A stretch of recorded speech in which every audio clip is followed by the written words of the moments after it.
Bonjour à tous et merci de nous rejoindre sur Futur TV pour cette nouvelle édition de la rédaction. Voici les titres de ce journal.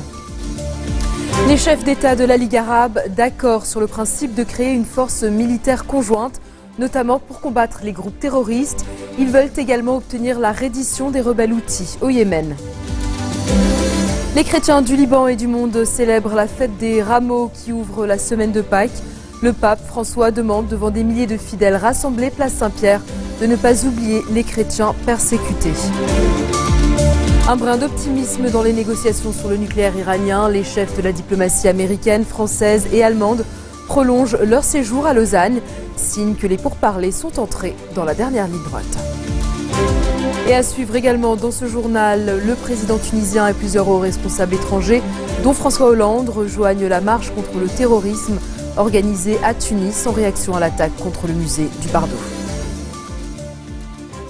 Une force militaire conjointe pour contrer les menaces terroristes verra bientôt le jour. C'est ce qu'ont annoncé ce dimanche les dirigeants arabes réunis en sommet à Sharm el-Sheikh en Égypte. Une force testée en ce moment même au Yémen, où une coalition d'une dizaine de pays mène depuis jeudi des frappes aériennes contre les miliciens houthis. Les dirigeants arabes les appellent à déposer les armes et à se retirer de Sanaa. Ils contrôlent la capitale depuis septembre et menacent de s'emparer d'Aden, la deuxième ville du pays. Pour contrer leur progression, des opérations terrestres pourraient être menées. En tout cas, des tanks saoudiens ont été vus se diriger vers la frontière du Yémen. Les frappes se sont poursuivies la nuit dernière. L'aéroport de Sanaa, pilonné, est désormais inutilisable. Des combats ont eu lieu à Aden. Une vingtaine de personnes ont été tuées. Signe de l'insécurité croissante dans ce pays pauvre, des centaines d'employés étrangers ont été évacués samedi de la capitale. La population fuit, elle aussi, les combats. Les catholiques du monde entier fêtent ce dimanche les rameaux qui ouvrent la semaine de Pâques. Lors de son homélie à Abkelke, le patriarche maronite s'est voulu rassurant. Malpchalalai s'est dit déterminé à porter un message de paix et de sérénité à ses fidèles, malgré les persécutions dont sont victimes les chrétiens dans la région, notamment en Syrie et en Irak. Il les a appelés à dépasser cette peur politique et matérielle et l'état d'anxiété dans lequel ils vivent. Pour sa part, le pape François a demandé devant des milliers de fidèles rassemblés place Saint-Pierre au Vatican de ne pas oublier les chrétiens persécutés. Il a invité la foule à penser aux nombreux martyrs d'aujourd'hui. En tournée au Liban la semaine dernière à l'occasion de la clôture du mois de la francophonie, la secrétaire d'État Annick Girardin a inauguré le nouveau bibliobus de l'Institut français de Der El-Kamar. L'inauguration a eu lieu en présence de l'ambassadeur de France au Liban ainsi que de Nora Jumblat. Ce bibliobus sillonnera la région du Chouf pour apporter la culture française à ses habitants. Écoutez. J'ai vécu là toutes les heures et senti combien l'amitié franco-libanaise était forte. Je suis d'autant plus heureuse que l'objet de notre rassemblement aujourd'hui touche à ce qui fait la spécificité et la solidité de cette amitié séculaire, à savoir le partage d'une langue française et de la littérature. En décidant d'aller coûte que coûte, parce que c'est comme ça qu'on peut le dire, à la rencontre des Libanais sur l'ensemble de son périmètre, l'Institut montre effectivement combien il souhaite aujourd'hui faire cette démonstration, d'avoir cette volonté d'amener la culture française, d'amener cette langue française partout, y compris dans les lieux les plus reculés. Donner le goût de lire, donner le goût, l'envie d'apprendre cette langue française, de la vivre sur l'ensemble des continents, c'est ce que souhaite aujourd'hui la France, c'est ce que nous mettons en place à travers tous les dispositifs que nous soutenons. Nous sommes 274 millions de locuteurs aujourd'hui. Nous espérons que cette promesse de 700 millions de locuteurs d'ici 2050 puisse être une vraie réponse à cette envie que l'on a de partager ensemble cette langue française, mais aussi bien sûr les valeurs que véhicule la langue française, la liberté, l'égalité, la fraternité, la solidarité aussi, solidarité qu'a su donner le Liban au peuple syrien ici réfugié, dire combien la France est à ses côtés dans ces moments pas toujours faciles, d'assumer ensuite cette solidarité, parce qu'au quotidien c'est difficile. et je plaiderai et je dirai ce que j'ai vu, ce que j'ai vécu tout à l'heure au Koweït la semaine prochaine, puisqu'il y a le rassemblement des bailleurs aux côtés effectivement sur la question syrienne et également sur l'accompagnement du Liban. Dire que aussi c'est l'occasion à travers ce bibliobus de montrer cette fraternité qui existe entre la France et le Liban. L'Institut français de Deir el-Kamar est établi ici dans ce lieu magnifique, jadis une caserne, qui sont aujourd'hui des bibliothèques, témoignent de la volonté commune que nous avons de développer une collaboration durable au bénéfice des jeunes libanais, des jeunes francophones libanais. Depuis que je suis arrivée dans ce ministère, il y a maintenant 1 an, j'ai souhaité que cette jeunesse, elle soit au centre de nos politiques. Cette jeunesse francophone, elle a aujourd'hui besoin de davantage d'éducation, de davantage de transmission de valeurs, de davantage de transmission d'histoire, de culture, mais aussi malheureusement dans certains endroits les services de base que sont la santé, l'éducation, mais aussi un avenir possible. Et je crois qu'à travers la francophonie, c'est aussi un message que nous devons adresser aux jeunes. Cette langue française, ce monde de la francophonie peut leur permettre un avenir meilleur demain. Résolument anglophone au début du siècle dernier, le Chouf est devenu un fervent adepte de la langue de Molière, grâce à la présence active de la France et au rayonnement de la francophonie. Mise en place en 1993, sous le mandat présidentiel de François Mitterrand, le Centre culturel français a depuis été rebaptisé Institut français de Deir el-Kamar et est devenu avec le temps un espace culturel majeur, une référence en matière pédagogique et linguistique.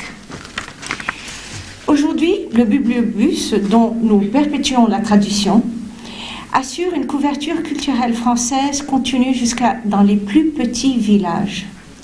Il s'est imposé comme une chance inespérée de relier les lecteurs de la région et d'alimenter une population avide de lecture et de culture.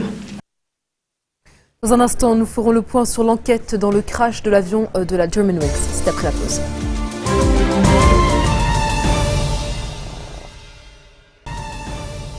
Retour sur le plateau du 1640. Week-end marathon à Lausanne qui accueille les négociations sur le dossier nucléaire iranien.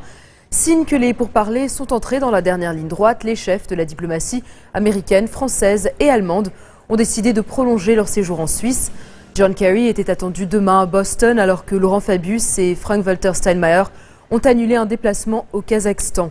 L'Iran et les puissances du groupe 5+1 parviendront-ils à un accord dans les prochains jours et ainsi mettre un point final après de 12 années de négociations?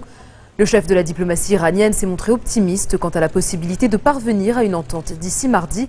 Mais pour Mohammad Javad Zarif, la balle est désormais dans le camp des Occidentaux. Pour les grandes puissances, tout l'enjeu est de s'assurer que Téhéran ne fabrique pas la bombe atomique sous couvert de son programme nucléaire civil. Les discussions achoppent notamment sur la volonté de l'Iran de poursuivre ses activités de recherche et de développement. Le Front al-Nosra et ses alliés se sont emparés de la ville stratégique d'Idleb après seulement 5 jours de combat contre l'armée syrienne et plus de 130 morts des deux côtés. La branche syrienne d'Al-Qaïda est appuyée par Ahrar al-Sham et d'autres groupes rebelles islamistes. Une importante victoire dans le nord-est du pays car c'est la deuxième capitale provinciale à échapper au contrôle de Damas depuis le début du conflit, il y a 4 ans. Dans le nord-est, Raqqa est aux mains des djihadistes du groupe État islamique. Cette défaite du régime survient au moment où Moscou se prépare à accueillir début avril de nouvelles discussions entre représentants de Damas et une partie de l'opposition syrienne, alors qu'aucune perspective de solution du conflit n'est en vue. Des milliers de Tunisiens ont marché contre le terrorisme ce dimanche dans la capitale tunisienne. Une réaction à l'attaque du 18 mars contre le musée du Bardo qui a fait 22 morts, dont 21 touristes. Le président tunisien Béji Caïd Essebsi et plusieurs hauts responsables étrangers ont rejoint la marche à la mi-journée. Parmi eux, François Hollande et le Premier ministre italien Matteo Renzi, ainsi que le président palestinien Mahmoud Abbas et son homologue gabonais Ali Bongo. Écoutez. C'est sûr que c'est important. C'est important parce que c'est une manifestation de solidarité Et nous avons eu 4 Français qui ont été tués là-bas, victimes du terrorisme. Donc il était nécessaire de participer à cette marche. Les Tunisiens souhaitaient la présence de la France et la France souhaitait être à côté des Tunisiens qui, rappelons-le, ont été à l'origine du printemps arabe et ont été victimes avec des ressortissants de tous les pays, de beaucoup de pays, d'un acte terroriste odieux. Il y aura plusieurs chefs d'État et de gouvernement présents à Tunis. Je vais m'y rendre dans quelques heures et nous aurons cette marche. Je n'oublie pas ce qui s'est produit, c'était le 11 janvier, une manifestation de solidarité pour la France, pour les valeurs qu'elle portait. Eh bien, aujourd'hui, c'est pour la Tunisie et pour aussi les valeurs qu'elle représente dans le monde arabe et bien au-delà. Et puis juste avant de se rendre à Tunis, François Hollande a voté lors du deuxième tour des élections départementales en France. Quelques 42 millions d'électeurs sont appelés aux urnes dans 102 départements. L'UMP de Nicolas Sarkozy espère devenir majoritaire dans les conseils départementaux. Le Front National de Marine Le Pen espère conquérir un ou plusieurs départements. Quant à la gauche au pouvoir, elle est menacée d'une lourde défaite malgré s'être tardivement unie. Face à ces prédictions, le Premier ministre Manuel Valls dit espérer que cette gauche désormais unie permettra de sauver un maximum de départements, au moins une vingtaine sur les 61 qu'elle tenait jusqu'à présent. Toujours plus d'éléments sur la santé d'Andreas Lubitz, le copilote allemand de l'avion de la Germanwings. D'après le New York Times, il aurait demandé à être soigné pour des problèmes de vue qui risquaient de compromettre sa carrière de pilote. Une information non confirmée pour l'heure. En arrêt maladie le jour de la catastrophe, Andreas Lubitz semblait souffrir de troubles psychiques après un épisode dépressif grave en 2009. De son côté, le magazine allemand Bild a eu accès aux enregistrements de vol quelques minutes avant l'impact. On y entend le commandant de bord implorer son copilote d'ouvrir la porte du cockpit quelques secondes seulement avant le crash. Andreas Lubitz s'est enfermé seul dans le cockpit de l'avion et a probablement provoqué la catastrophe, entraînant la mort des 149 autres passagers membres d'équipage de l'appareil qui effectuait mardi la liaison entre Barcelone et Düsseldorf. Pendant ce temps, les familles des victimes continuent à venir se recueillir sur les lieux du drame près du Vernet et également à Seine-les-Alpes. Au Nigeria, les élections présidentielles et législatives se poursuivent dans 300 bureaux de vote ce dimanche, retardés hier par des défaillances dans le nouveau système de vote électronique. Pour ce scrutin, le plus serré depuis la fin du régime militaire en 1999, le chef de l'État sortant, Goodluck Jonathan, un chrétien du Sud, remet son mandat en jeu dans les urnes. Face à lui, son principal adversaire et opposant est Muhammadu Buhari, un musulman du Nord et ancien militaire qui a déjà dirigé le pays. Les opérations de vote ont été perturbées par Boko Haram. Le groupe islamiste l'avait promis, il a tenu parole en menant plusieurs attaques meurtrières contre des bureaux de vote et des élus locaux. Des hommes armés ont notamment abattu 7 Nigérians dans l'état de Gombe, dans le nord-est. Un député de l'état de Borno a lui annoncé que 23 villageois avaient été décapités la veille au soir dans la localité de Buratai, vraisemblablement par des islamistes. C'est la fin de ce journal. Tout de suite, le rappel des titres qui ont marqué l'actualité de cette journée.